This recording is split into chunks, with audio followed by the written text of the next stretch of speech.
Bismillahirrahmanirrahim. Assalamu alaikum, dear participants. Welcome to this session of textual study of the Quran. In our previous session, we had started off with Surah Araf, which is the 7th surah of the Quran, and it's the second surah of the second chapter of the Quran.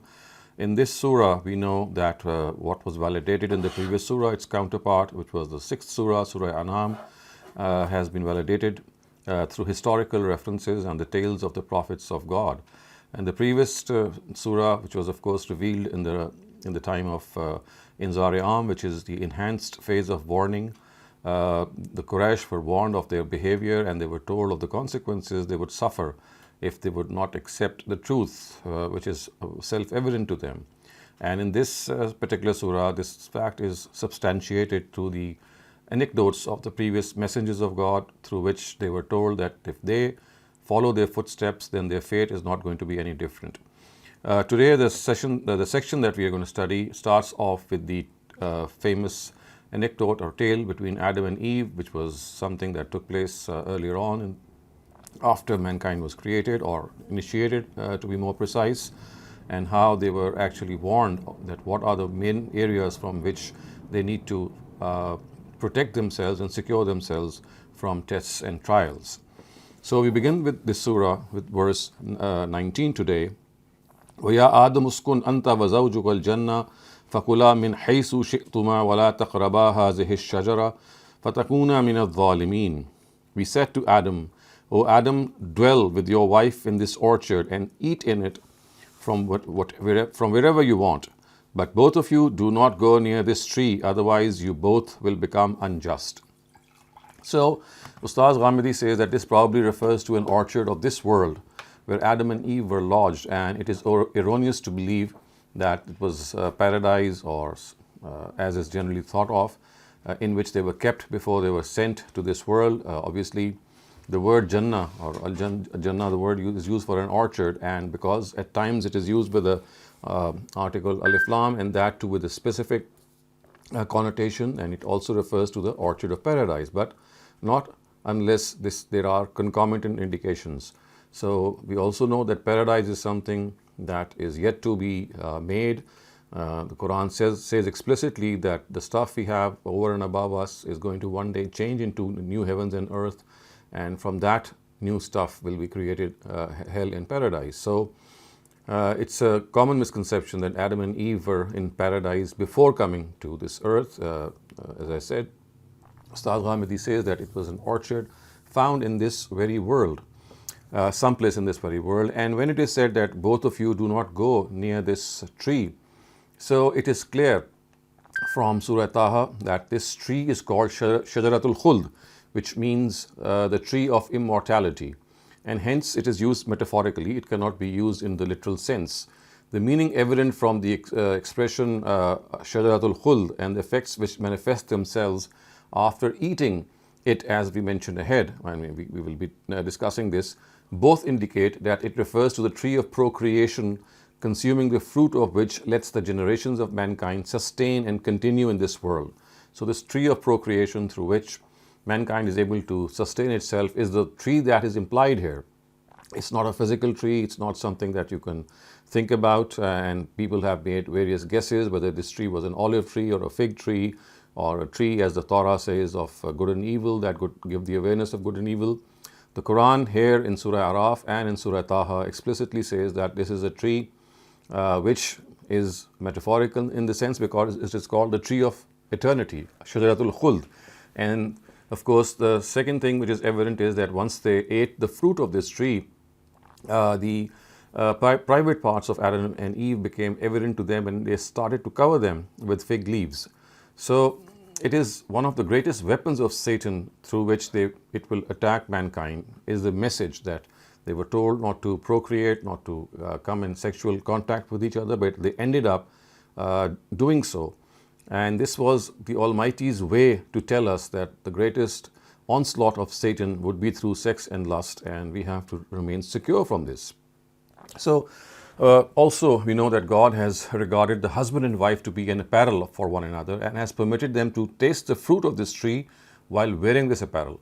But Satan always induces them to eat this tree without this apparel, and effectively this is what is meant.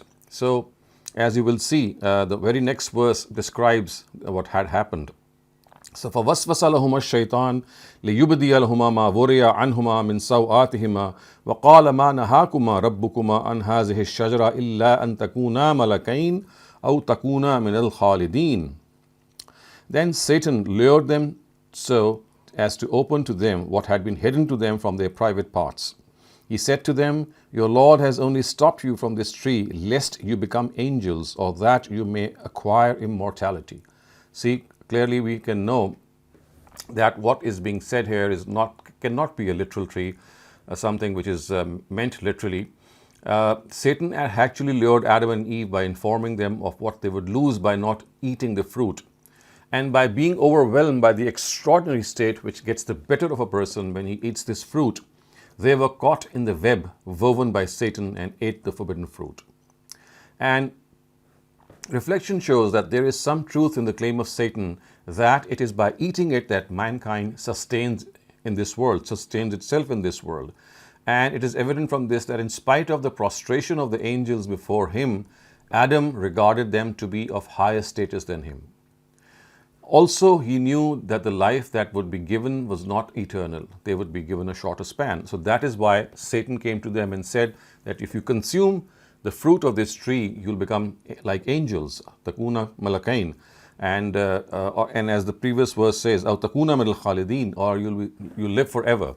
So just as angels have long periods of life, or they're always there. There's no death for them. So clearly, that is what Satan wanted. That if you taste the fruit of this tree, of course, you'll sustain your species, and this would make you eternal. And they were stopped from doing this, but of course they were not able to do this. And then it was said to them, قَالَ رَبَّنَا ظَلَمْنَا أَنفُسَنَا وَإِن لَمْ تَغْفِرْ لَنَا لَنَكُونَنَّ مِنَ الْخَاسِرِينَ. So before that actually happened, let me just go on to the previous verse, which I have seemed to have missed in my recitation. So the words actually are وَقَاسَمْهُمَا إِنِّي لَكُمَا لَمِنَ النَّاصِحِينَ. He swore to them repeatedly and said, "I am your true well-wisher. I am your true well-wisher," which is of course a methodology through which he wanted them to be led away by his temptations. So he swore to them repeatedly and said, "I am your true well-wisher." قَاسَمَهُمَا إِنِّي لَكُمَا لَمِنَ النَّاصِحِينَ. And it is through this area, or through this particular tactic which Satan gets hold of humankind. And we will know that the way that he said that when you do this, then this is how you will be. You'll behave as if you are angels. You'll have an eternal life, and I am your well-wisher. Inni lakuma laminan nasihin. فَدَلَّاهُمَا بِغُرُورٍ فَلَمَّا ذَاقَ الشَّجَرَةَ بَدَتْ لَهُمَا سَوْآتُهُمَا وَطَفِقَا يَخْصِفَانِ عَلَيْهِمَا مِنْ وَرَقِ الْجَنَّةِ وَنَادَاهُمَا رَبُّهُمَا أَلَمْ أَنْهَاكُمَا عَنْ تِلْكُمَا الشَّجَرَةِ وَأَقُلْ لَكُمَا إِنَّ الشَّيْطَانَ لَكُمَا عَدُوٌّ مُبِينٌ. By deceiving them in this way, he gradually enticed both of them. Then when they tasted the fruit of the tree, their private parts became evident to them, and they began covering themselves with the leaves of that orchard. At that time the Lord called them, "Did I not stop you from this tree, and not told you that Satan is your open enemy?" Clearly you can see that the words used are badat lahuma sawatuhuma, which means that their private parts became evident to them. In other words, it became evident to them that the private parts were not merely meant to relieve calls of nature, but concealed in them was another thing which only becomes known once its fruits are tasted.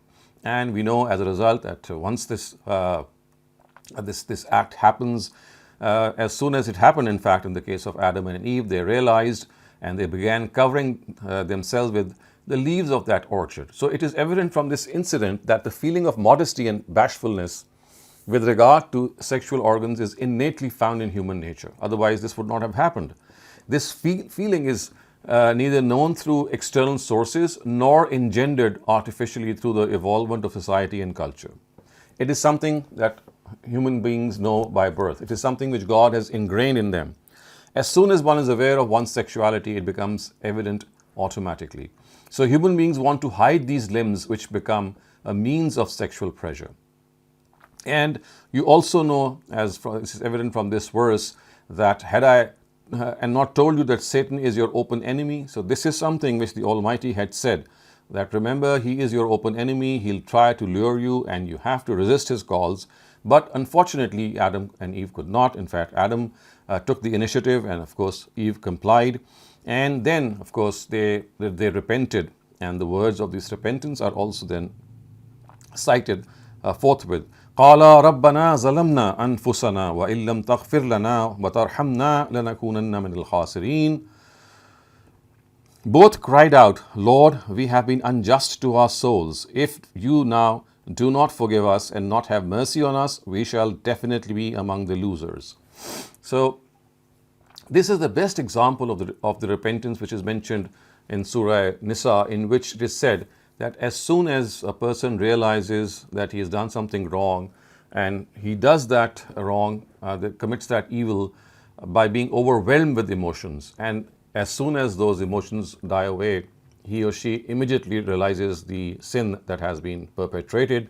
So if a person right after this realization forgives or asks for God's forgiveness, in fact, and repents, then the Almighty says that it is incumbent upon him to forgive that person. And of course this is what happened here. But then it is another thing which we also know from the Quran, and that is قَالِ اهْبِطُوا بَعْضُكُمْ لِبَعْضٍ عَدُوٌّ وَلَكُمْ فِي الْأَرْضِ مُسْتَقَرٌّ وَمَتَاعٌ إِلَى حِينٍ.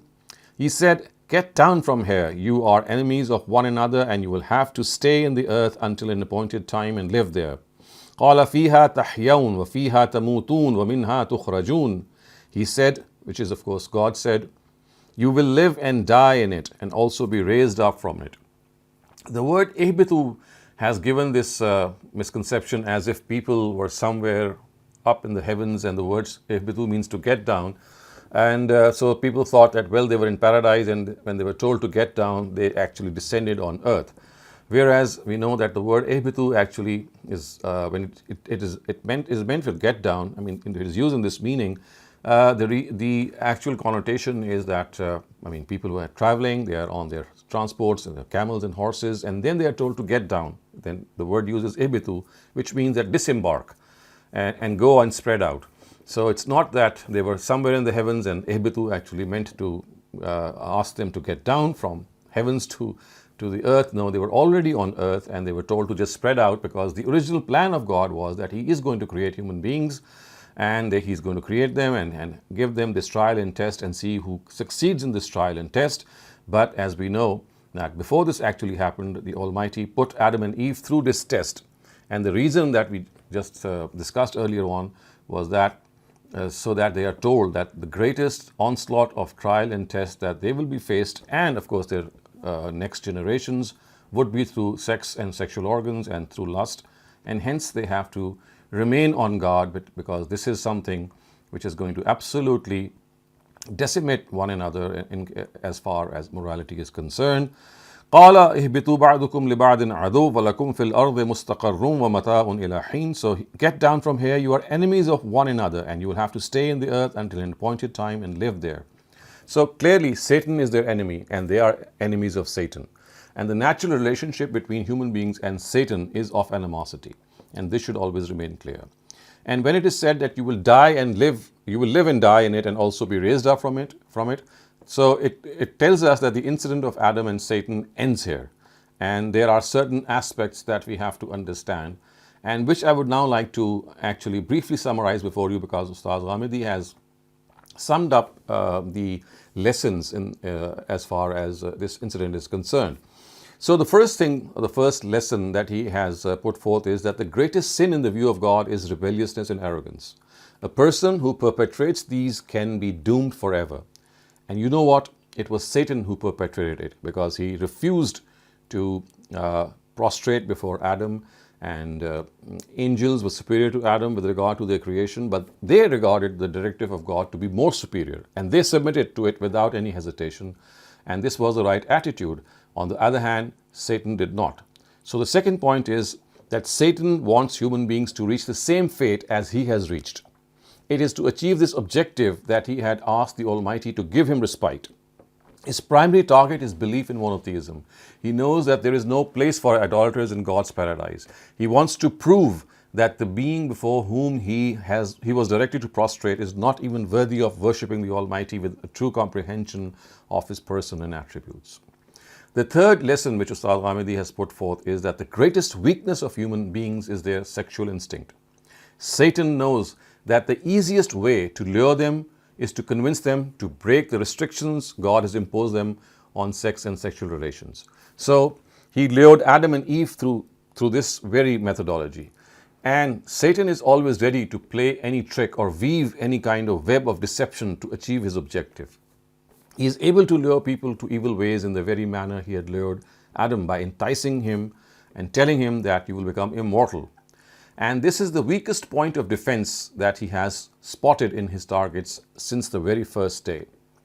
The fourth lesson in this regard, pointed out by Ustaz, is that Satan as well as Adam and Eve made mistakes. Yet there is a difference between the two mistakes. When Satan was told about his fault, he became arrogant, audacious, and turned away from God's worship and took to rebelliousness. But on the other hand, Adam and Eve did not do this.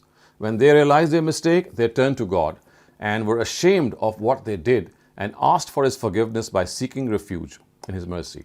So Satan has been eternally expelled from God's presence while the doors of paradise are still open for Adam and Eve because of the attitude they had adopted. So whenever they want, they can begin their journey towards it by traveling with the provisions of virtue, piety, and repentance. So this is how the whole incident, whole anecdote of Adam, Eve, and Satan is to be understood. And as we go along through the text of the Quran, we'll see it is described in a very detailed way in Surah Taha, the 20th Surah, and obviously at other instances also. But Surah Araf, the one we're just studying, and Surah Taha present a very detailed account.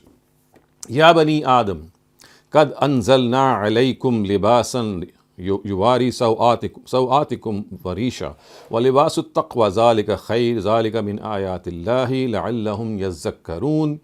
Children of Adam, we have sent down attire for you that hides your private parts also and is also an embellishment for you, and the attire of piety that is better than this. It is a sign from among the signs of God so that people may be reminded.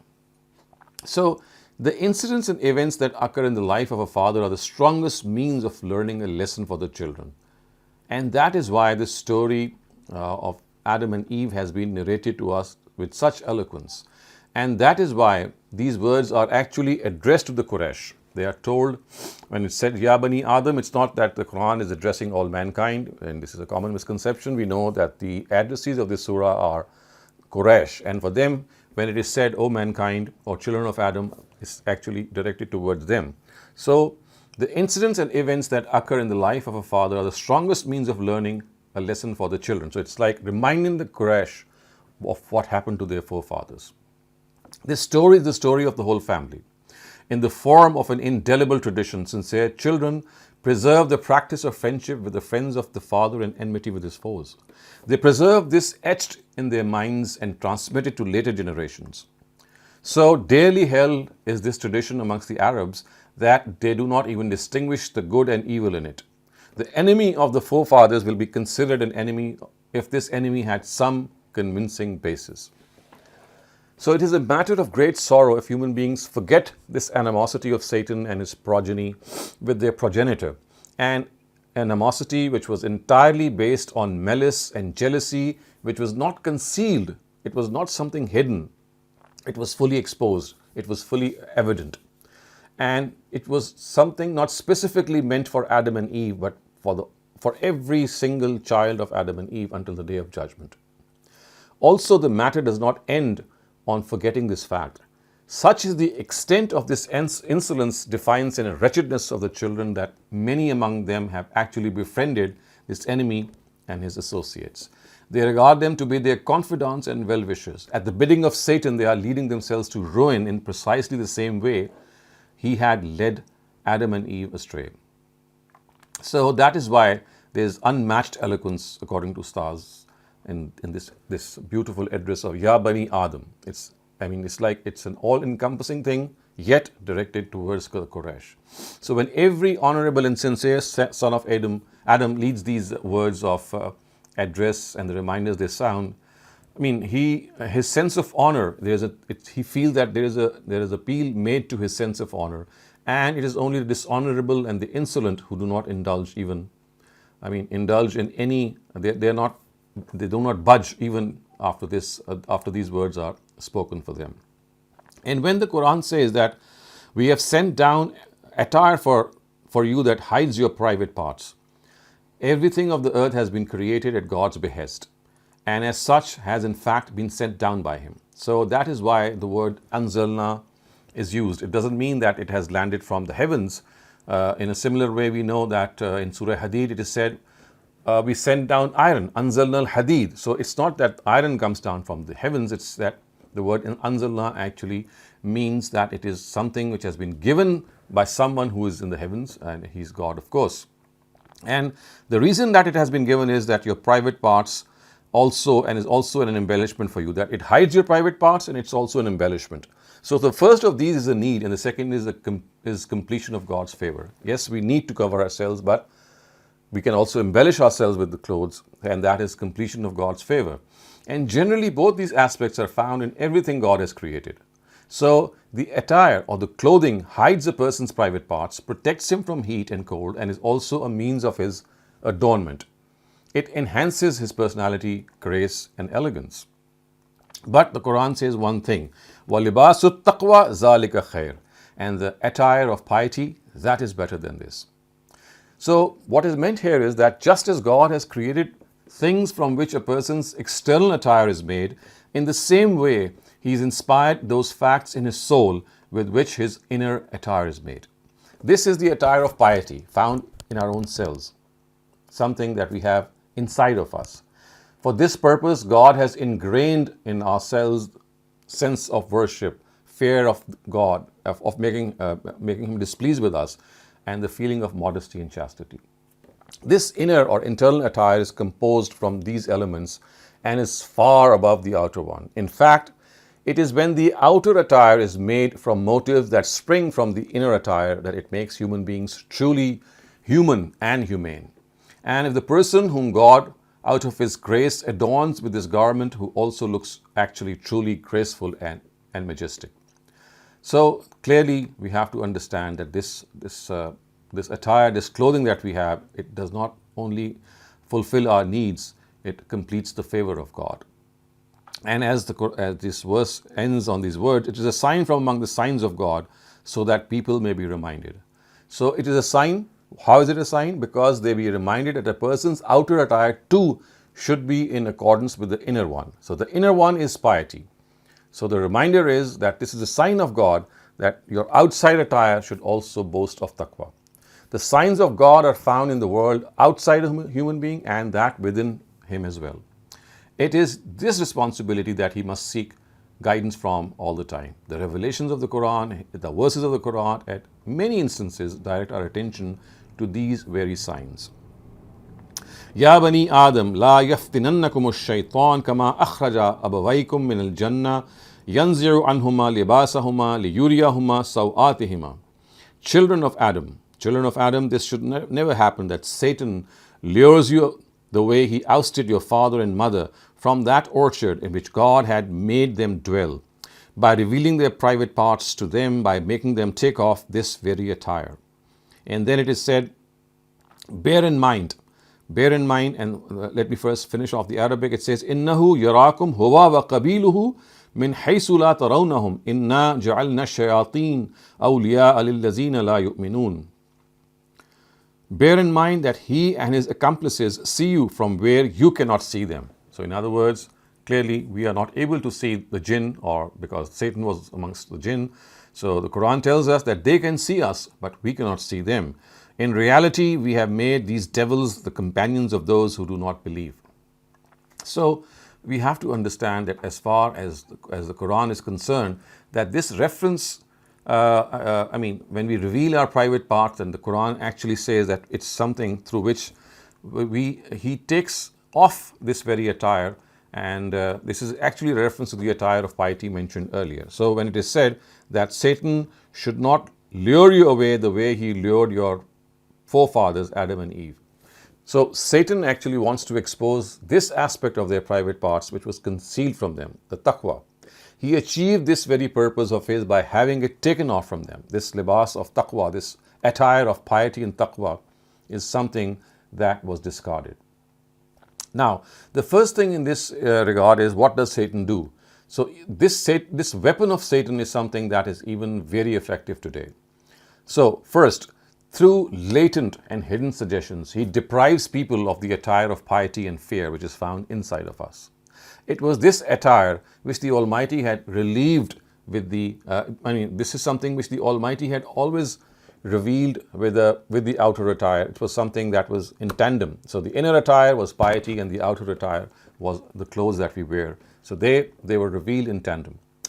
And its purpose was to grant him a high status. When the internal attire was stripped off, a person's modesty, which is the modesty and honor which a person has, the real motive for his outer attire no longer remains with him. So if you strip yourself off your inner attire, which is piety, then the outer attire becomes regardless of any purpose. It is then that the external attire becomes a burden for him. Lewdness induces a person to bear and expose his or her private parts because the inner attire is no longer with that person. And fashion sustains and supports this urge, and he produces such innovations, Satan produces such innovations in his attire that the children of Adam, in spite of wearing it, seems to go without it. They seem to not wearing it. Its basic reason of covering the private parts is lost. After that, the only element left in clothing is embellishment.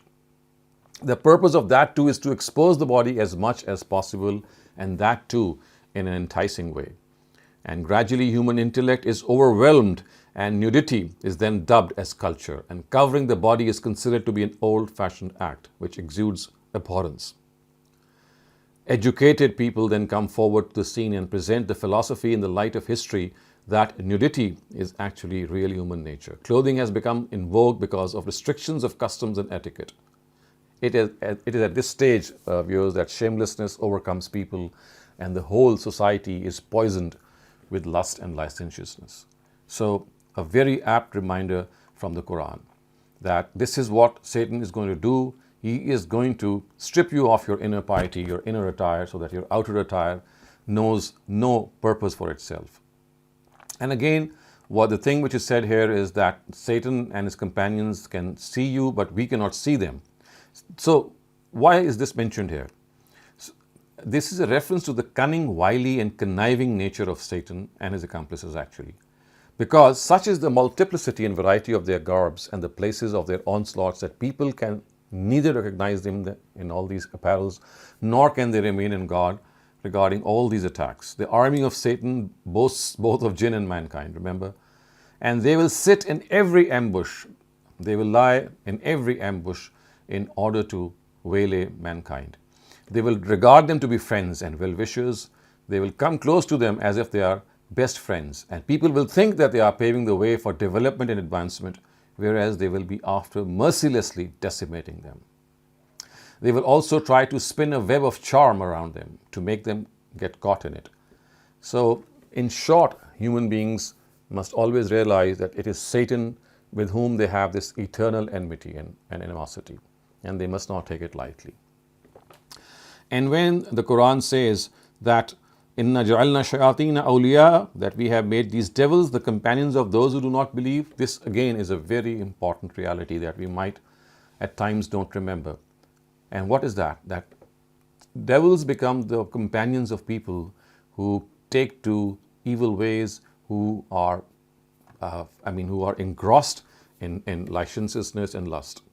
Basically, these are temptations of Satan to inveigle not only those who do not have faith in God and His guidance, but also people who are weak in their faith.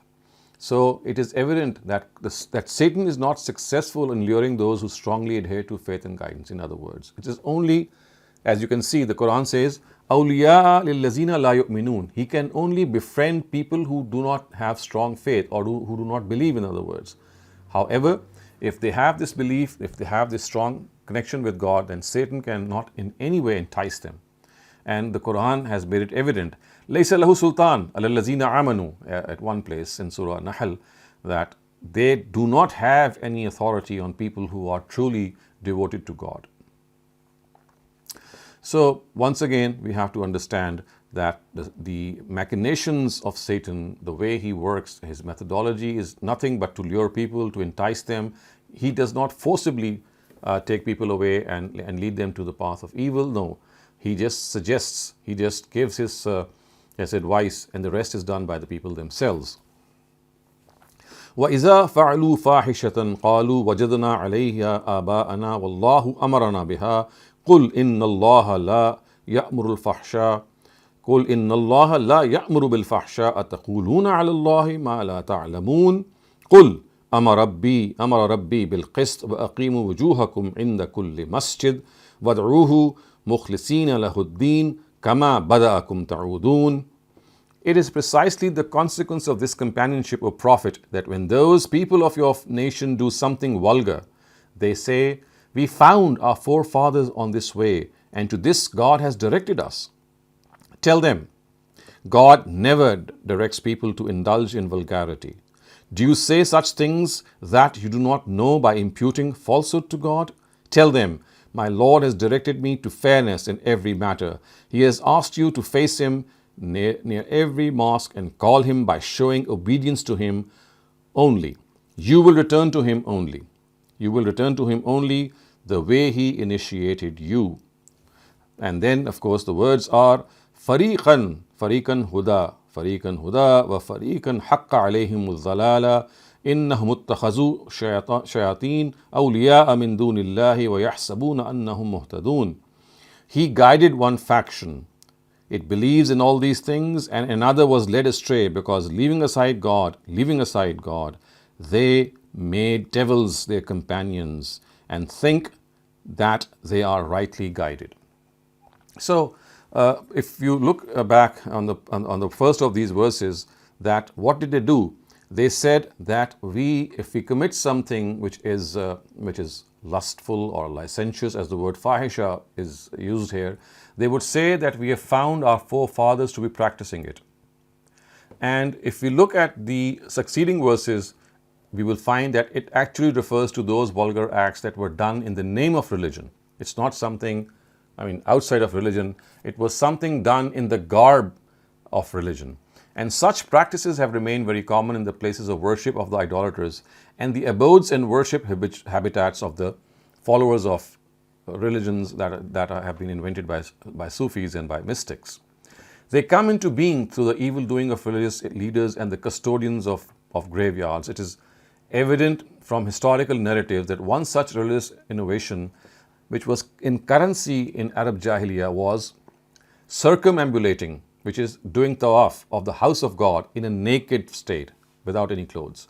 And this is what they would do, and when they would be called that what is this going on, they would say that they have found their own forefathers doing this. And this is a practice of religion that they would do in the name of religion. So the Quraysh were the custodians and the chiefs of the house of God, and they had issued an edict according to which all Arabs who did not belong to their tribe could not circumambulate it wearing their own clothes. This is what they did. So they would do tawaf by wearing clothes, but they would say that people who do not belong to their tribe, they cannot do the tawaf by wearing clothes. They could only do it either by borrowing clothes from people of the Quraysh. So this is one way. In other words, they said that it is essential that the garb and the attire of the Quraysh has to be worn. And if that is not something that is available to them, then they have to circumambulate the Kaaba or do the tawaf of the Kaaba while being naked. This is a custom that was found in Arab Jahiliyyah, and it is being referred to here. So in other words, the Quraysh thought that the clothes of others are a type of filth, that such an extraordinary ritual of worship could not be carried out while wearing them. They had to discard them.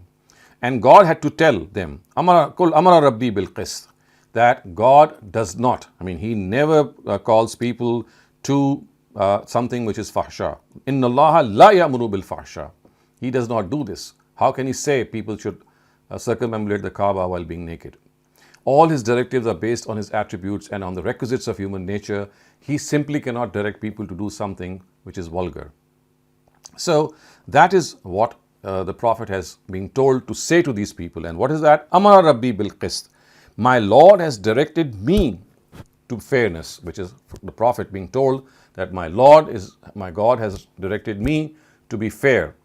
And what is fair and just can only be that which is in accordance with the attributes of God and the requisites of human nature, which is balanced and which fulfills the objective for which people have been created. The whole Sharia of God is based on this fairness and justice.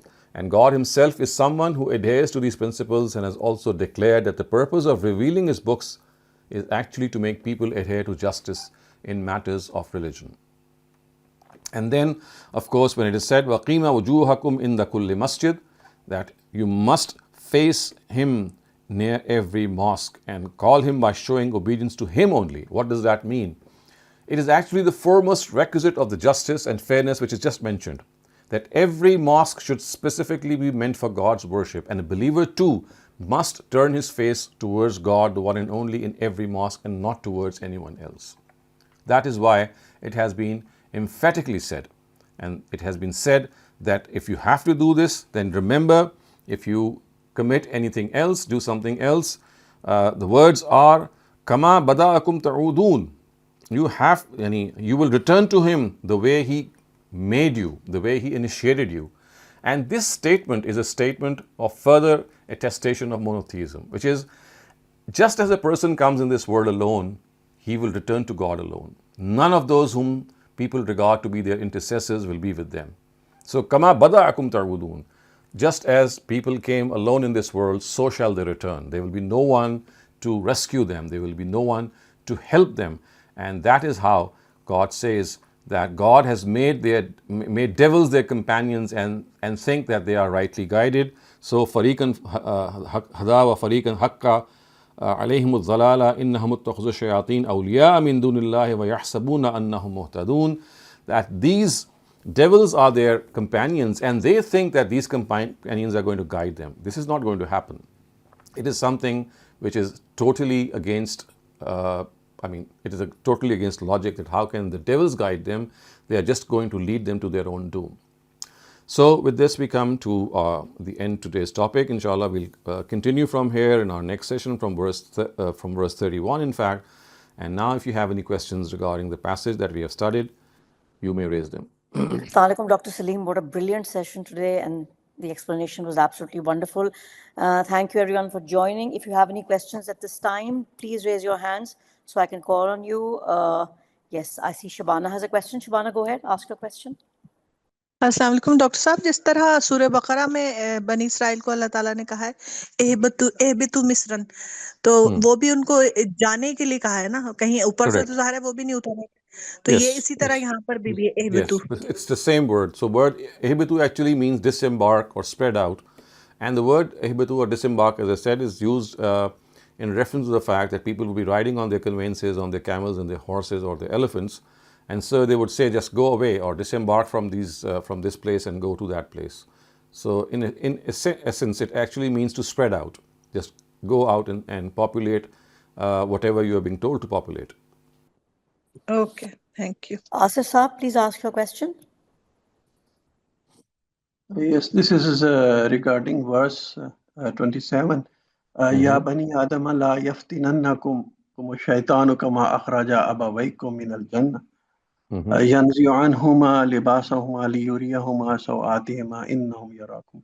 So in this way, it is very much evident that the Creator is very much disturbed with this. With this happening, that is going to happen, that Adam is going to be asked to spread out from this Jannah where he was housed at that time. So in that case, had it been the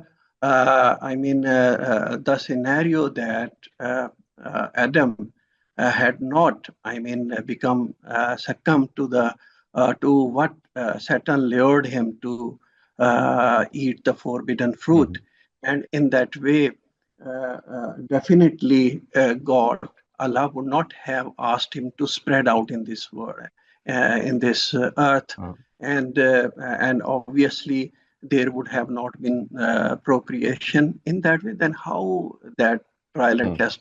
So you see, I mean, I do get your point that how could this have happened had Adam and Eve not committed this act and they had not succumbed to Satan's lures. So remember, in order to understand the story of Adam and Eve, you have to gather all the instances in the Quran in which it is mentioned. The very first instances it is mentioned is in Surah Baqarah. And how is it mentioned? It says, Inni ja'ilun fil ardi khalifa, which in other words means that even before the creation of Adam, even before he was created, God was speaking to his angels that I am going to create Adam on the earth and he's going to live there. So that was a plan regardless of this test through which they were put. This test only was meant to make them realize that the greatest trial that they would face would be through sex and their sexual organs. That is all. Otherwise, God's decision to make Adam and have him and give him the authority to use his freedom of will is already found earlier on when he said, Inni ja'ilun fil ardi khalifa. And that is why that is why the angels actually argued with God that if you're creating someone and giving him power and authority, and he's bound to misuse this power of an authority, and yasfikud dima, he'll end up bloodshed. He will spread bloodshed and disorder in the earth. And God said, Inni a'lamu ma la ta'lamun, that I know what you do not know. So you see, the scheme of God, if you look at it as is mentioned in Surah Baqarah, is that come what may, he was going to create Adam and he was going to make him populate the earth. This was just a prelude to that creation in which they were kept in a particular orchard for a temporary period of time. And it's not that when it is being said, ihbitu, that the anger is not directed towards Adam and Eve. It is actually directed towards Satan. So this, and of course to the warning that remember he is your biggest enemy. So don't think that he is going to come and lure you to something good, because when he came to Adam and Eve, remember what he said? He said that you will be given eternal life. And that is what lured them. So God says that these enticements of Satan, which might seem sweet to you, because if you're given eternal life, you'll be happy. Don't get entangled in them, because this is how he's going to operate. His modus operandi would be like this. So you see, this is like forewarning Adam and Eve what's going to happen if they succumb to Satan when they populate the earth as well. Otherwise, as I said earlier on, the scheme of God was that he was going to do this in any case. Thank you, Dr. Saleem. Ammar, please ask your question. Assalamualaikum, Dr. Saab. Right. Dr. Saab, my question regarding this passage is that I'm always confused about Ghamidi Saab's explanation or tafsir or his point of view on what the forbidden fruit was. Now, his explanation is that it was intercourse or sexual intercourse which was prohibited. But sir, my confusion in this is that obviously Adam and Eve were man and wife, and they were left in a garden without clothes. What else were they supposed to do? And also we are not told whether this stay of theirs in paradise or garden, for how long was it for? Was it time bound? Were they given sort of like some kind of a window that, okay, you have to abstain from sex for like 2 weeks or a month, and then you're okay? Because obviously when they were sent down to earth or sent outside the garden, they did have sex and they did have children.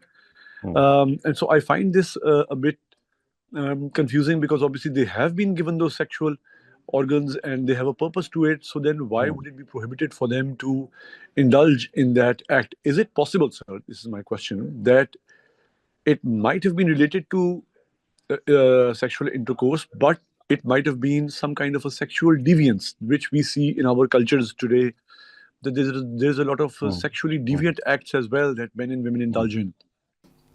No, I mean, that cannot be possible, because you see, the reaction or the consequence of this act was tafika yafsihani min warakil jannah, that they started to cover their private parts with the fig leaves or whichever leaves they found in the orchard. This actually tells us that they immediately were overcome with shame of being indulged in that sexual act. So first of all, we have to understand that yes, they were husband and wife, and until that time, it seems to us that the sexual urge in them had not appeared as it normally appears in grown-up people. And until that time, they were probably using these organs to relieve themselves from the calls of nature. And it does seem that when they had this initial sparks of sexual desire, it was when they were kept in that confined area and told not to go near each other. Otherwise, it seems that they were, had this opportunity to live with each other, but they did not have that urge appear in them. We know that the urge appears today in a human being in a particular age. It's not that it does so immediately. So it does seem that they had entered that age, but the urge had yet to appear. And it was at this time that they were kept together, so that if that urge appears and they are stopped for that, from doing that, then the scheme of God was that He somehow wanted to tell Adam and Eve that, well, beware that this is the fruit that if you taste that fruit when you go out of this garden, then it is going to cause you the greatest of trials on earth.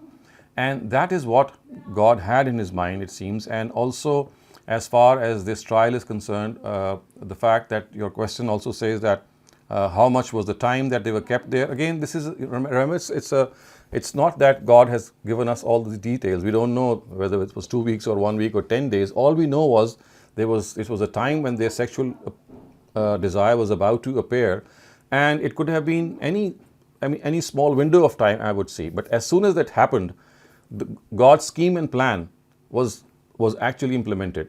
They came to realize what they were stopped from was something that God wanted to caution them from. So you see, it's not essential to go after the number of days or what happened after that. What is essential is the scheme of God was that He wanted to make them realize that you have to exercise caution. And it does seem that they were not able to do so because of the intense desire which, when one develops in a person, he or she is not able to control themselves. So that is the very reason that is expressed here. And then, of course, the second important thing is that you cannot say that this tree was some physical tree. As has been interpreted by a vast majority of our interpreters, they would say that this tree is the fig tree. Some say it's an apple tree. The Torah says that it is the tree of good and evil. You get the awareness of good and evil if you eat the fruit of that tree. It cannot be that, because you see, every tree which is physical is not going to give you eternal life. Because the other enticement of Satan was that if you eat this, fatakuna malakain, you'll become angels. You'll live forever. How does mankind live forever? By actually procreating and sustaining its generation. So it had to be something symbolic. And that symbolic thing, of course, is something that can be understood once we read it with this next part, which says that as soon as they ate the fruit of that tree, they started to cover themselves. So again, it cannot be something of a fig fruit or any other fruit. You would not cover your private parts because of that. So you see, these all these concomitant indications, as we call them, they point strongly towards the fact that it was the tree of procreation which was meant here. Amar, do you have a follow-up question for this? No, Ji, I think this is a good answer. Thank you. Dr. Hussain, please ask your question. Thank you, Zee. First of all, I think it's a very insightful, interpretation of these verses. My question is related to Satan, Shehzad Sahab. But do you mean Satan literally? That Satan, the jinnis that we are, as Muslim, we believe that they are around us and they, sort of, mislead us with inspiration or these sort of things? Or is it because we got reference in the Quran that sometimes the jinnis or the jinnat, they also take the human form? So they take the human form to mislead us? So how can we, corroborate that then we are, for example, going to the astray or to the wrong path? Are they really the jinnis, they are misleading us? So remember, as far as the source of leading us astray, we have two sources. One is, of course, external source, which is Satan or Iblis and his progeny. And the other is our own nafs, which the Quran tells us. So the sources are two. But as far as the mechanism of the first source is concerned, the Quran tells us in the last surah that these devils are found both among jinn kind and humankind, because allazi yuwaswisu fi sudurin nas min al jinnati wan nas. All that they can do is they whisper evil suggestions in you, and these evil suggestions are, just implanted in your heart. And who does implant them? The Quran says min al jinnati wan nas. They are implanted by not only the people amongst the jinn or the jinn kind, but also by human beings. And by virtue of becoming accomplices to Satan, they also become his associates. So Satan's associates, Satan, remember, is the jinn who disobeyed God, and his name is Iblis in the Quran. So the rest of the jinn kind who follows him actually become his accomplices. Similarly, from among mankind, those who follow him become his accomplices. So Satan, Iblis, is the chief, and he has associates amongst jinn kind and amongst humankind. And whoever become his associates, they become shayateen, and that is why it is used in the plural also. But their only weapon is that they can whisper evil suggestions. They cannot forcibly make people go do evil. And that whispering or that enticement is something which is like a provocation. The next thing is something that is left to a human being. He or she can either control that provocation or succumb to it and do what those devils wanted us to do. Thank you, Dr. Saleem. Asif Saab, please ask your question. Yes, this is regarding verse 26, where it has been mentioned, قَدْ أَنزَلْنَا عَلَيْكُمْ لِبَاسًا يُوَارِي سَوْآتِكُمْ وَرِيشًا. So here, regarding the wordings, yuwari sawatikum, it explains the purpose for it relates to libasa. But for the words warisha, I mean, is this the second object of the verb anzalna? If it is the second object or maf'ul of the word anzalna, in that case, this is something else than the words that has been mentioned at libasa. Or it explains like the yuwari sa'atikum that God bestowed with libasa as a means of adornment as well. So what is implied? Whether it is the second object, it's not. It is not a second object. It is a maf'ul of what we call illat or maf'ul lahu, which means that we have revealed to you the attire. And what is the purpose of that attire? One, to hide your private part, and it is also rish. The second purpose is that it is basically also something which is an embellishment. So the word anzalna does not take a second object. The first object, first grammatical object is only libas. That is all. After that, the word of ta'leel, as we call it, it is something which is not found in words, but we know yuwari sawatikum tells us that this is the purpose of actually giving us a libas or attire, and the second purpose is rish. So basically, the grammatical object is libas, and that's it. The rest, of course, is something which is connected to the libas in the form of the cause of giving us that libas. Thank you, Dr. Saleem. Bhatti Saab, please ask your question. I see that you have your hands raised. Thank you, ma'am. Assalamu alaikum, sir. Sir, Allah Ta'ala जैसे हमको फरमाता है कि Also, I mean, just excuse me, and also a second grammatical construction would be anzalna alaykum risha.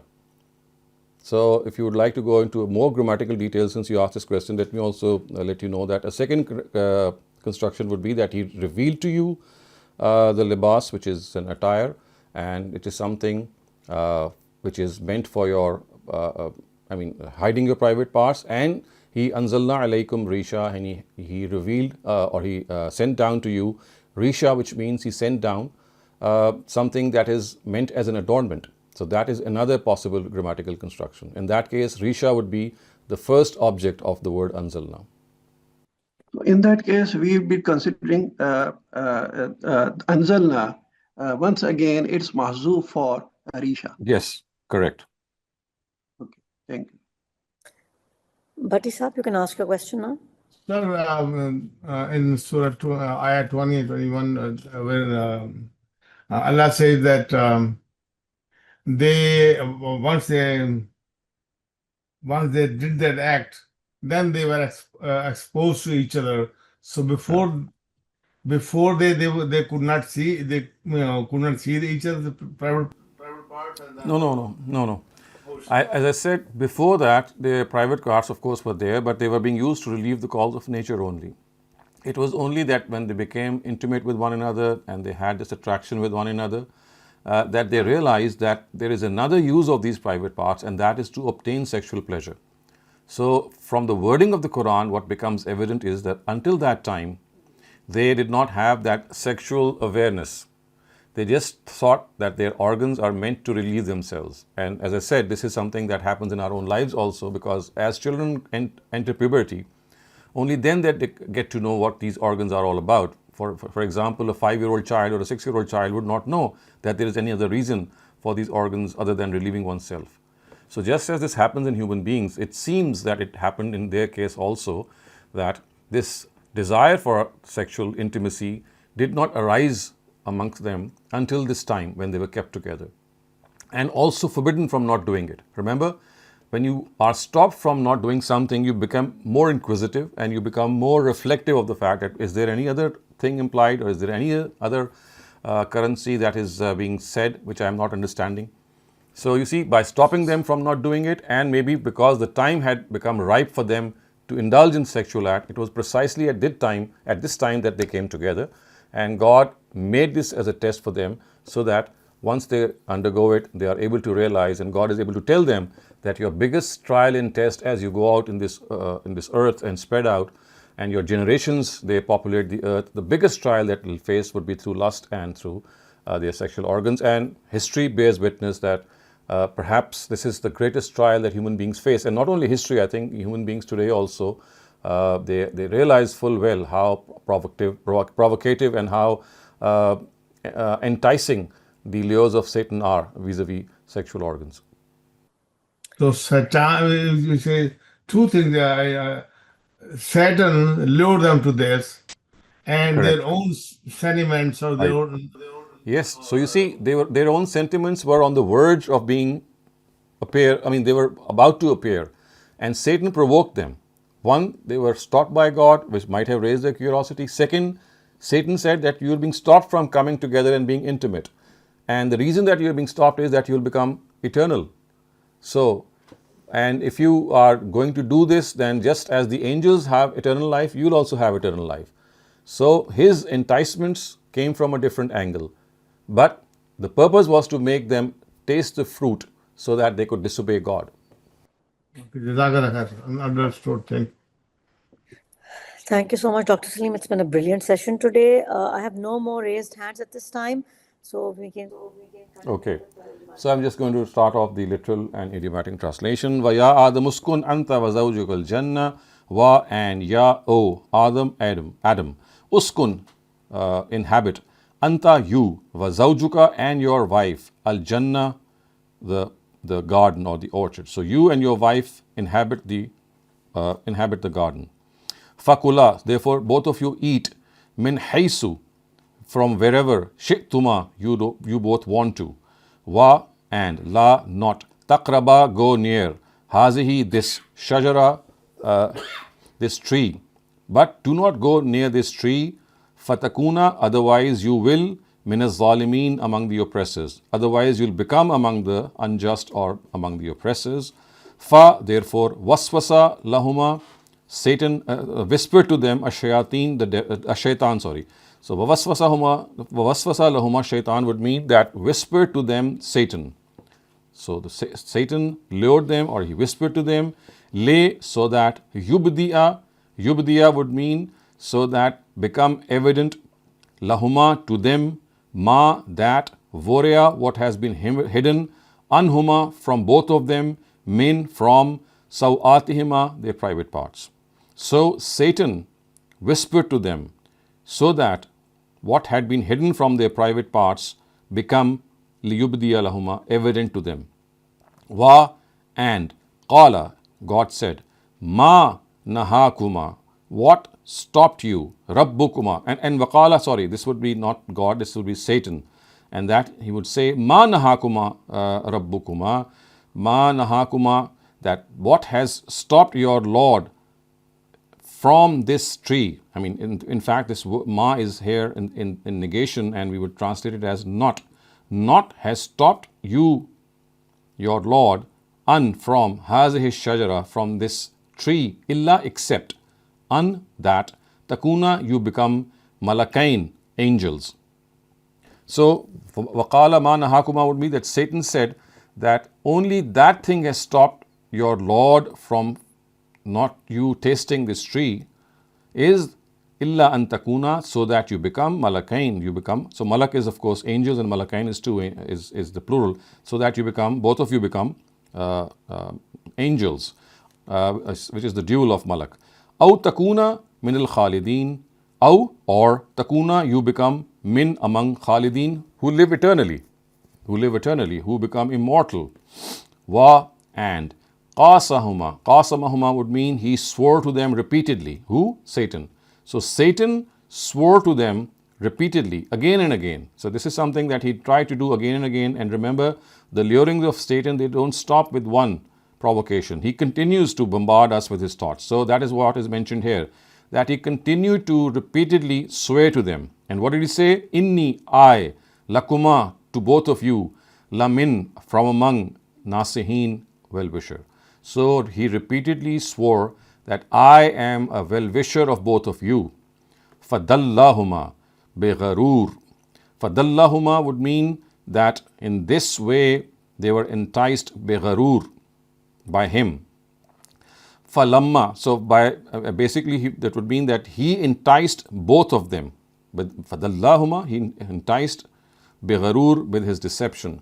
Falamma, fa, therefore, lamma, when, zaqa, both of them tasted, ash-shajara, the tree, both of them tasted the tree, which other words means both of them tasted the fruit of the tree, badat, became evident, lahuma, to both of them, sawatuhuma, their private parts, wa, and tafiqa, they began, yakhsifani, covering, alayhima, upon them, min, from, waraqil jannah, leaves of the garden. So they began covering themselves with the leaves of the garden.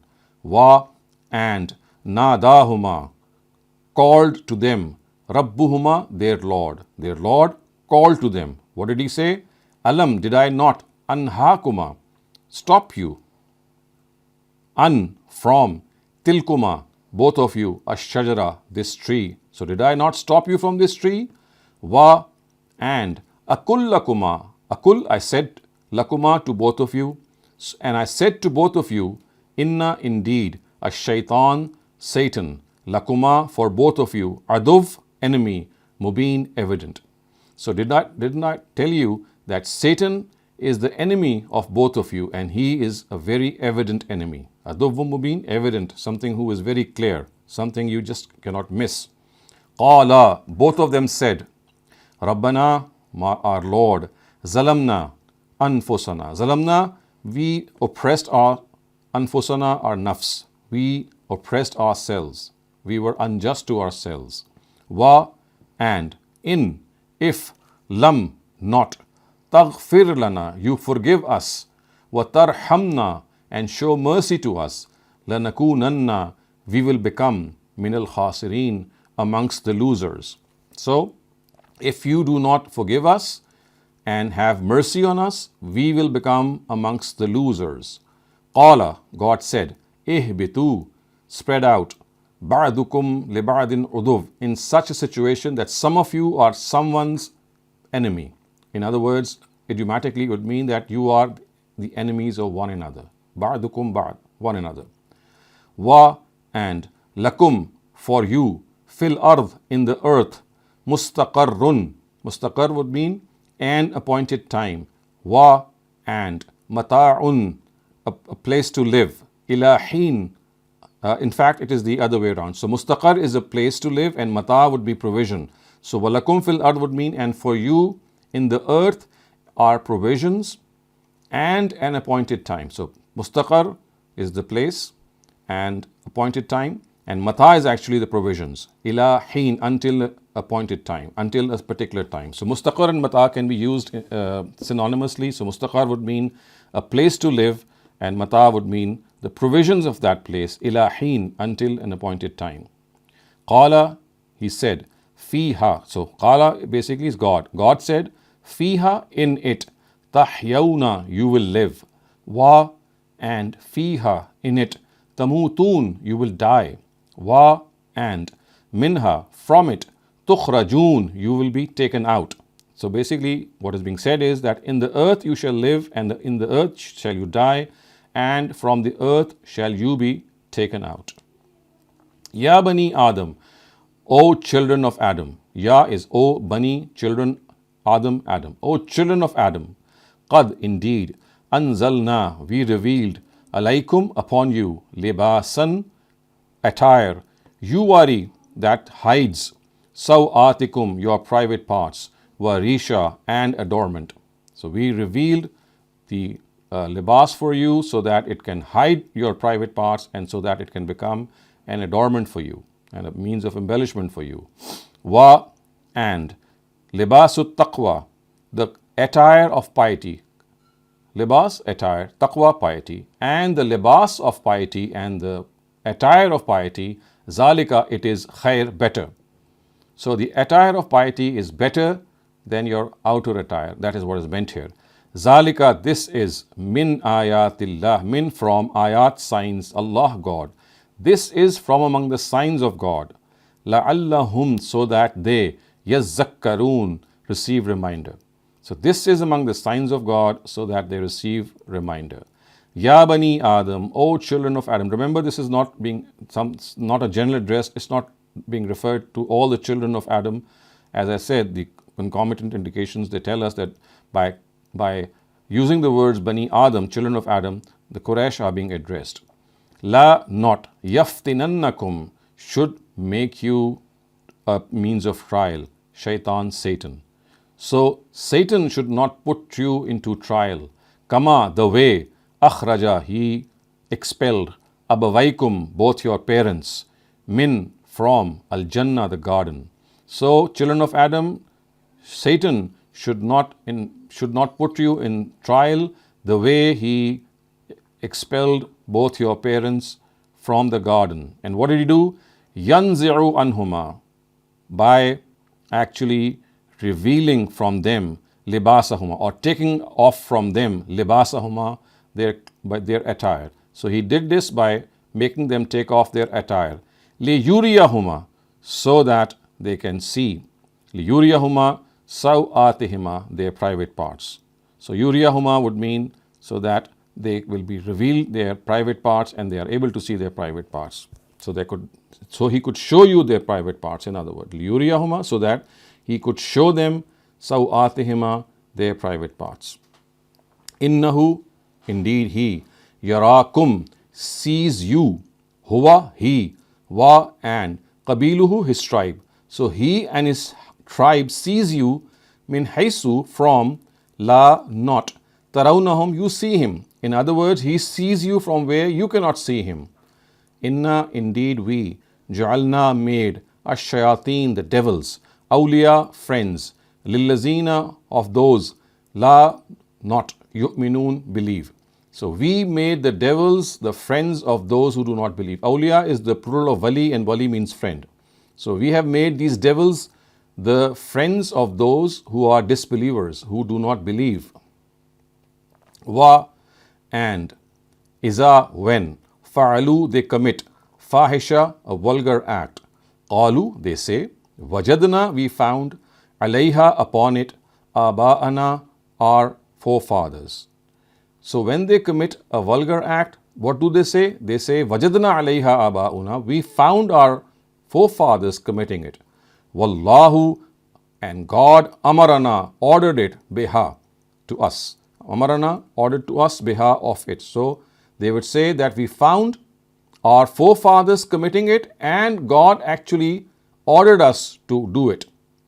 Qul, say, inna, indeed, Allah, God, la, not, ya'muru, orders, bil fahsha, vulgarity. Tell them, indeed, God does not order or direct people towards vulgarity. Would you, taquluna, say, alallahi, Allah, upon Allah, God. Do you say upon God, ma, that, la, not, ta'lamun, you not know? So do you ascribe to God what you do not know? Qul, say, amara, ordered, Rabbi, my Lord, bil qist, of fairness. Say, my God ordered about fairness, or to be just. Wa, and aqimu, to to face wujuhakum, to face your to your faces in the near kulli masjid, every mosque. Aqimu wujuhakum is like a single phrase which says that you straighten your faces. In other words, it means that you actually direct your faces in the kulli masjid towards every mosque. Wa wad'uhu, and you call upon him, call upon God. Mukhlisina by making sincere, lahu, towards him, ad-deen, your obedience. So you call him by being sincerely obedient to him. Kama, the way, bada'akum, you came, ta'udun. So bada'akum means that you will, the way you came, ta'udun, you will return. Kama bada'akum means the way you came, ta'udun, the way you returned. In other words, idiomatically it would mean that you will return the way you came. You will return the way you came, which is, of course, alone. Fariqan, one group. Huda, on guidance. Wa, and. Fariqan, haqqa alayhim al-zalala. Haqqa alayhim became incumbent upon it. Al-zalala, deviance. So one group was rightly guided and one group upon it, deviance became compulsory, or they were engulfed with deviance. Innahum, indeed they, ittakhazu, held, shayateen, the devils, awliya'a, their friends. So they made friends of Satan, of devils. Min dunillah, besides God, or except God. Wa, and. Yahsabuna, they thought. Annahum, that they, muhtadun, are rightly guided. So they thought that they are rightly guided. What they did was that they made these. First of all, we have to understand that one of these groups were on the truth; they were guided, and on another group, the deviance was made incumbent. Innahum ittakhuzu shayateen, and what happened was that leaving aside God, min dunillah, they made friends with these devils. So leaving aside God, they made friends with these devils, and they thought, yahsabuna, they thought, annahum muhtadun, that they are rightly guided. So this makes us come to the end of this session or this passage, in fact, until verse 30. And now if you have further questions, or in case that is not the case, then any other general questions, you may raise them. We need some clarity about the grammatical construction of two verses. One is verse 30. Here it says, Fariqan hada wa fariqan haqqa alayhimu zalala. So here, is it the case I think what I perceive is that like the way it is mentioned, wa fariqan haqqa alayhimu zalala. So is it the grammatical construction that fariqan alayhimullahu? No, it's not like that. No. It is Allahu hada fariqa. The first is Allahu hada fariqa, which means that God guided one group. And wa fariqan Allahu haqqa alayhim zalala. In other words, Allahu haqqa alayhim, which is the fariq. The word fariq is what we call as maf'ul muqaddam. It has been expressed earlier. So basically the words are Allahu haqqa alayhim zalala. But the word him has actually been preposed by bringing it out as az-zalala, as fariq. So remember, alayhim is just referring to the fariq which is mentioned already earlier. Otherwise it is Allahu haqqa alayhim zalala. Okay, and regarding verse 32, here it's mentioned, Kul man harrama zinatallahi allati akhraja li ibadihi wat tayyibat min ar-rizqi qul hiya lil ladzina amanu. So we have yet to go there. We have not reached that place. We have just finished, up till verse 30. That is something that we'll take up, inshallah, next week. Thank you, Ijaz Saab. Naushad Shafqat Saab, please ask your question. Yes, Dr. Saab, we say that Adam and Eve were lured by Satan and God had forbidden them. And then we also say that it was God's scheme that this should happen this way.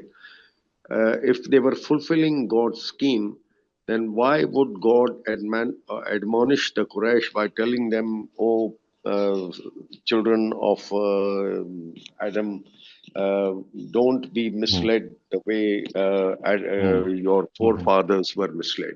Yes, Just I a little understand. clarification. Actually, you see, what we say is God's scheme is not that it is a scheme that He planned that this should happen like this. It became resultantly the scheme of God. You see, every sentence that we speak actually has to be spoken retroactively. That once it had happened, it became evident to us that this was God's scheme. See, this is my or our deduction that it was God's scheme. But until that had happened, we never knew. So you see, it's like speaking of the past by actually thinking that this is the lesson that God wanted us to learn. So it's not that God stated this in word that I would like to teach you this lesson. This has never happened. It is we human beings, when they studied this incident, they thought that, well, it seems like when this has happened, then the result of this, whatever the result is something that is going to admonish us or warn us that this is how things will happen. So God did not drive that to happen. It is God gave Satan, of course, and Adam and Eve the freedom of will to do whatever they wanted. But as a result, what happened was that it became evident that this is something that would have become a lesson for us if we pay heed to it. So again, it's something that we understand retroactively. Thank you, Dr. Saab. And today's lecture is absolutely amazing, sir. Truly overwhelmed. Thank you very much. So, Dr. Saleem, just expanding on Naushad Saab's question. So, the idea is that Adam and Eve they made a choice, but God knew from before what they would do. And that's why we interpret it as a lesson, Oh, because yes, of course. You see, this is something that we've been already discussing, that God does not dictate you to do what He would like you to do, but He knows what you will do. So you see, there is a very subtle difference, and by not realizing this difference, a very huge debate in philosophy that relates to determinism and fatalism has taken place since time the philosophers were expounding this, and it's still going on, whether we are determined or whether we have our own will. right. Rizwana, please ask your question. Thank you so much, sir, for adding me. My question is that regarding that verse where it says "Kasamahuma," when he was in conversation repeatedly with the Adam and Hawa. So, which form he appeared? The Satan, in a form of human being or jinn or what? Like, I mean, because he was telling them again and again to do these things.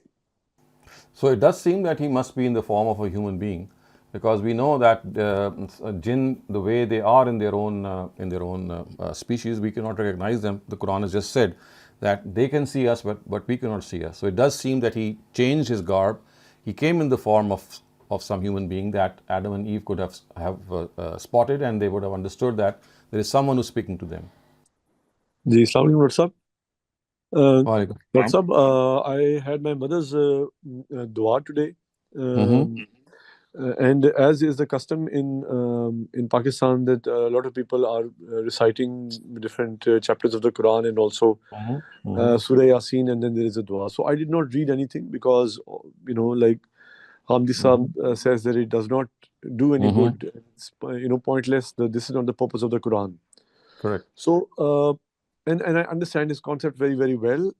What I want to know is that if I want to do something in whatever time is left to me to benefit my parents who have passed away, do I have to do something which they started or they wanted to start, they had the niyat for but could not? Like, for example, if my father just put some money into the box of a mosque every time he went to pray, does it mean that I can construct a mosque in his name and that will benefit him in the afterlife? No, I mean, this could only been the case had he had this wish to construct a mosque and he was collecting the money for this purpose. And then if you continue with that intent, then that would have been something that would have benefited him.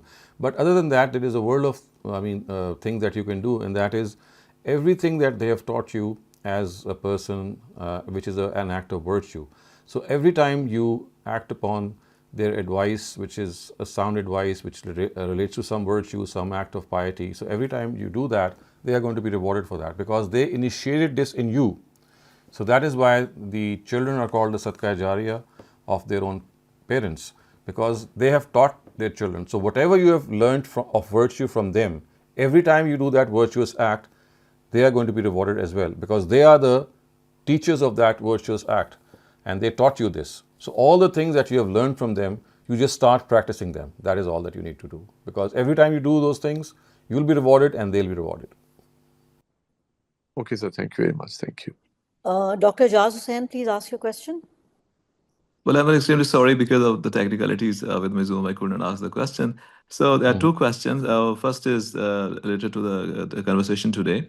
As you stated very rightly that in the Quran we got some clues that the jinns, they can take the human form. So how can we identify, in the today's context or the current context, that there are somebody who is very close to us, whom we believe and trust as a friend, and he may be a jinn. And the second question is, because I watched your programs, offline. This is my, I think, rarest, chances that I'm online. So the grammar got developed later on, the books or the structures that we know. So to what extent, so as let's say students, we feel comfortable that we can apply these later on structures to the Quranic text, which were revealed much earlier? So your first question is that how do we know that someone that we're talking to is a jinn or a human being? Well, of course, people who you know, who are introduced to you, who are born from parents that you know, about them, you can be absolutely certain that he's someone that has been, that is a human being. Similarly, there could be other people whose parents you know. So someone whose parents are known, of course, would be someone that about whom you can reasonably say with certainty that yes, he's a human being. However, there could be some unrelated person you do not know maybe, and you cannot verify to a certain extent whether he has parents or not. If that is the case, then probably yes, this could be one way. But I can tell you out of experience also, and out of the experience of so many people, that seldom do we come across such people, because you see, every time that you know people, and you try to know them closely, you will come to know that they have a father and a mother. It's only when somehow you are led to believe that, well, the whereabouts of that person are so wishy-washy, they're so ghostly in their details that somehow the identity is not being properly marked. It is only then that maybe you can have this inkling. And other than that, even if it is something of a reality, if it takes place, I don't think it has any bearing on us, because remember what the Quran has said, that whether they take the form of a human being or whether they are in their own form, the only thing that they can do is they can whisper evil suggestions to you. That is all. They cannot forcibly grab you and make you do something bad. Right, perfect. You had another question, Ahsan? Yes, what was the second question? The second question was, the grammar, the Arabic grammar was developed. Yeah, so you see what has happened is that, when you analyze those sentences, the sentences were always consistent. They were always following those rules. The rules were discovered later. So it's not that we are retroactively applying the rules to something that existed previously.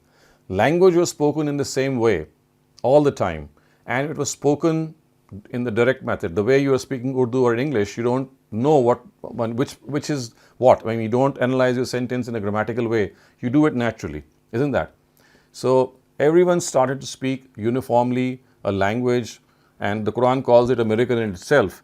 And when people wanted to learn that language, so now came the difficulty that how can I teach that language, because I know that language naturally from my environment, but I need to teach that language to some other person whose first language is not that language.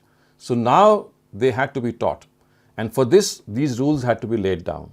So only when one language traveled into a new area where it had to be taught to other people, or maybe when people conquered lands that were speaking a different language, this need arose, and hence grammar was compiled. Otherwise, as we see that we speak naturally a language in a society that we are born. We just pick up that language from our left and right, and that is how we do it. But when I need to teach them to a person who's coming from some other country, now I need to make sense of what I'm speaking. And once I start analyzing what I'm speaking, I'll come to know that I'm doing certain things which are absolutely uniform. For example, when I'm using a certain word, the word is, when it's a past participle using in the past tense, then every time I'm mentioning something in the past, I'm using a past participle. Similarly, when I'm using a future tense, I will always imply a certain auxiliary verbs for that. And this happens naturally because I pick them up from my own environment.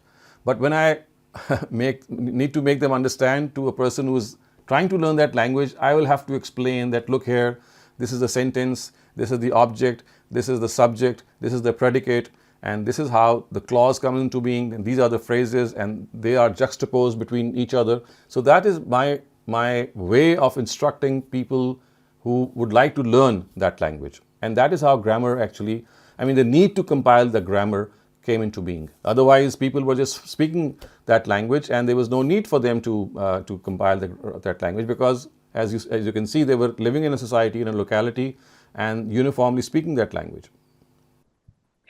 Yes. So I have a question, because I wasn't here at that time when you were teaching Surah Baqarah. So in the start of Surah Baqarah, Allah said, "O Muhammad," when he was giving teachings to Bani Israel, not Bani Israel, Yehud. So he was reminding them, like, just remind them, we didn't make you the superior nation, and we all know he made Bani Israel as a superior nation. So when we read this Surah Baqarah later on in verse 143, it says Ummatan Wasatan. So he's addressing Muslim Bani Ismail, that we made you a middle nation or superior nation. So my question is that, did he transfer that title from superior nation title from Bani Israel to Bani Ismail, or just to the certain group of Sahaba? I do understand. It is neither the case. It is neither the case, because in the first case, the word inni faddaltukum alal alamin, that we chose you from amongst other people and gave you superiority, does not mean that they were actually made more pious or superior. It actually refers to the responsibility that were given of delivering the truth to the rest of the nations of the world. So inni faddaltukum alal alamin means that we gave you superiority by giving you this responsibility of delivering my message to the rest of the people. So this superiority was not something per se, not something which was with them by birth. It's not that they were superior. It is that because of being the carriers of God's message, because they were given this responsibility that I am not going to talk to those people, I'm going to talk to you, and you deliver my message to them. So I have chosen you for this responsibility. This choice or this selection is something that was of a responsibility. And the same responsibility was transferred to the Bani Ismail as well. And the word Ummat-e-Wasat does not mean the best ummah as has been normally translated. The word Wasat actually means something which is in the center. So the Sahaba are being addressed here, and we are being told that you are the Ummat-e-Wast. You lie between the Prophet and the rest of the people. It is your responsibility to take the message from the Prophet, because you are in the middle, and then deliver it to the other people of the world. So Ummat-e-Wast does not mean the best ummah, it means the middle ummah. Someone which is physically between the Prophet and the rest of the people. Those are Sahabas. He was talking about those Sahabas. Yes, correct. Yes. Only those certain people. Yes, because they were in the middle. Remember the Sahaba, because the Quran says, لِيَكُونَ الرَّسُولُ شَهِيدًا عَلَيْكُمْ وَتَكُونُوا عَلَيْهِ شُهَدَاءَ عَلَى النَّاسِ, that the Prophet is going to bear witness to the religion of truth before you, O companions, وَتَكُونُوا شُهَدَاءَ عَلَى النَّاسِ, and you are going to do the same before other people. Thank you, Dr. Saleem. I just have one last chat question, a short question, and then I'll be ending the session. Is the squeezing of the grave mentioned in the Quran? No, it's not.